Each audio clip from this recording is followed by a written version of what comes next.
Stove మీద కాచిన నీళ్ళతోనే పిల్లలకి స్నానం చేయించాలి. గ్రీజర్తో లేదా హీటర్తో కాచిన నీళ్ళతో చేయించకూడదు అని మన ఇంట్లో పెద్దవాళ్ళు చెప్తారు కదా. అసలు చేయించాలా వద్దా అని నేను చెప్పింది విన్నాక డిసైడ్ అవ్వండి.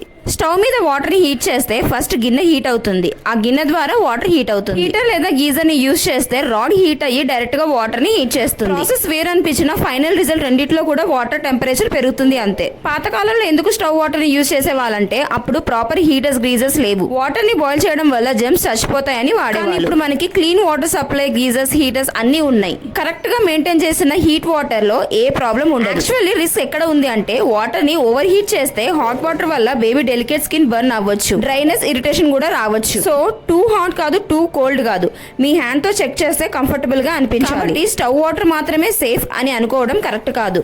మనం చేసే విధానం ఇంపార్టెంట్ కాదు, సేఫ్టీ ఇంపార్టెంట్. మీరు ఇంకా స్టవ్ వాటర్ ని ప్రిఫర్ చేస్తున్నారా లేదా హీటర్ యూజ్ చేస్తున్నారా? కమెంట్ సెక్షన్ లో షేర్ చేసుకోండి.